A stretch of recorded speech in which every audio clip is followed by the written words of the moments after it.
Joël Dagosseri. Oh, mais ce type est un imposteur comme d'habitude, c'est-à-dire qu'il nous vend une société qui va remettre en ordre, donc il nous vend de l'ordre avec de la violence.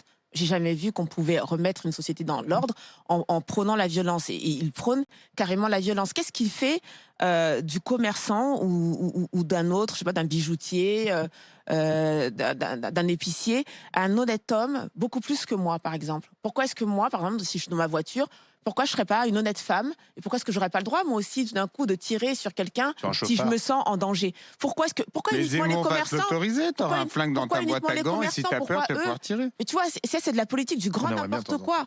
Donc en fait, je rejoins Charles, il veut nous emmener vers quelque chose d'une légitime. Il dit les citoyens cambriolés. Si tu te fais cambrioler, que tu es mis en danger par un cambrioleur, par un malfaiteur. En danger, t'as la légitime défense. Oui, mais si tu veux, lui, je pense qu'il va aller un cran plus loin dans le droit de riposte. Stéphane Turc a été condamné, donc la légitime défense n'a pas été reconnue. Se barre de chez toi, t'as pas le droit de lui tirer dans le dos, mais encore heureux, je veux dire, ça c'est la civilisation. La légitime défense, elle doit être proportionnée à la menace que ça représente. Pour autant, fallait-il le condamner? Si ça ne représente plus une menace. Donc en fait, Joël il nous dit qu'on aura le droit de riposter, etc. Donc ce qu'il nous dit aussi, c'est qu'il va changer, à mon avis, la législation en termes de port d'armes, parce qu'aujourd'hui, on peut pas, moi je peux pas comme ça aller m'acheter une arme, etc. Donc qu'est-ce qu'il y a? On va vers les États-Unis, on pourra se procurer des armes plus facilement dans un pays déjà.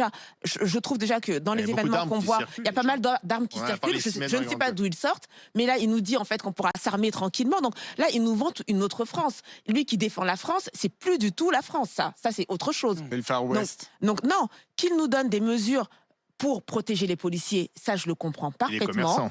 Et les commerçants, mais qu'ils nous fassent croire que la police est terrorisée par la population et qu'il y a une sorte d'inversion, en fait, que c'est la population qui terrorise la police et que la police serait complètement victime de sa population, c'est pas vrai. Ceux qui portent des armes aujourd'hui et de manière légitime, ce sont les policiers. Alors on peut leur donner des ordres des consignes un peu plus précises, ça on est d'accord. On peut leur dire de rentrer dans des quartiers alors qu'ils n'y rentrent pas, ça on est d'accord. Mais déjà ça c'est un problème. Mais non, mais ça, enfin tu viens de le dire.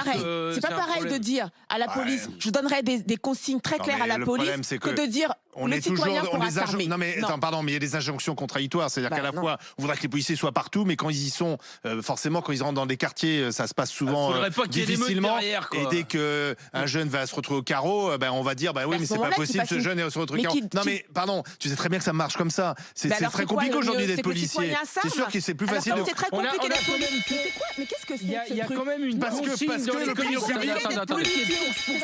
Excuse-moi. Parce que l'opinion publique, elle est versatile. L'opinion publique, d'un côté, elle va être du côté des policiers quand l'opinion publique va avoir ces images de quartiers qui sont laissés carrément entre les mains des dealers. Mais si ces policiers entrent dans les quartiers et qu'il y a un jeune qui se retrouve, je termine s'il te plaît, il y a un jeune qui retrouve sur le tapis, tout d'un coup l'opinion publique va se retourner en disant c'est terrible. Mais c'est parce que nous raconte M. Zemmour. M. Zemmour nous raconte que l'opinion publique pense comme lui, que l'opinion publique est d'accord avec le fait avec les mesures qu'il prône. Donc je suis désolée qu'il soit logique et cohérent. Si l'opinion publique pense comme lui, à ce moment-là, qu'il donne des ordres très clairs à la police, qu'ils se disent moi quand je serai président, je donnerai des ordres très clairs à la police pour qu'ils interviennent dans les quartiers, et à ce moment-là, toute l'opinion publique sera d'accord parce que la France est d'accord avec moi. Joël. Il faut que la peur change de camp. C'est pas ce qu'il a dit. Il a dit qu'il voulait armer les citoyens. Ça, c'est autre chose. Excuse-moi. On en revient à ça. Faut arrêter un petit peu. Moi, je pense qu'il a dit que dans un instant, Jonathan. On arme la police correctement, on les forme correctement, on les paye correctement, on met des moyens corrects, mais on ne dit pas qu'on arme les citoyens. Ça, c'est autre chose. Alors, Jonathan, je vais vous faire un petit tableau de ce qui pourrait se passer d'une société où tout le monde est armé. Ça ne va jamais arrêter les cambriolages. Tout ce que ça va faire, c'est que les cambrioleurs, sachant effectivement que le citoyen maintenant est armé, va venir lui aussi avec une arme peut-être beaucoup plus grosse que la vôtre, parce qu'il a quand même envie de cambrioler votre maison, et qu'il se dit, au cas où monsieur Jonathan est armé, moi aussi je viens armé. Donc jamais ça ne dissuadera un cambrioleur de vous cambrioler, il va juste s'adapter, puisque des voyous, il y en aura tout le temps. Il va juste s'adapter, et lui aussi s'armer, parce qu'il y en a qui viennent et peut-être qui sont pas armés, et qui viennent avec leurs pieds de biche, etc. Mais il va aussi s'armer pour répondre à Jonathan. Donc vraiment, vous voyez pas en fait qu'il n'y a pas de limite en fait à cette façon de réfléchir, et que vous n'êtes pas le seul à pouvoir vous armer, Jonathan. Mais ça arrive, des monsieur turcs, ça arrive, mais ça doit rester quelque chose d'assez rare. Ça doit pas devenir une règle de droit comme essaye d'en faire mais monsieur Turc, il doit être condamné ou pas? Mais non, mais je crois que la justice a été. Oui, mais la justice l'a condamné, d'accord. Mais je crois qu'en réalité, ils ont su apprécier la situation. Mais Monsieur Turc, avec ce que disait vous, Monsieur Turc, oui, mais sauf qu'il va. Il y a eu une condamnation de principe à du sursis parce qu'en France, on tue pas quelqu'un.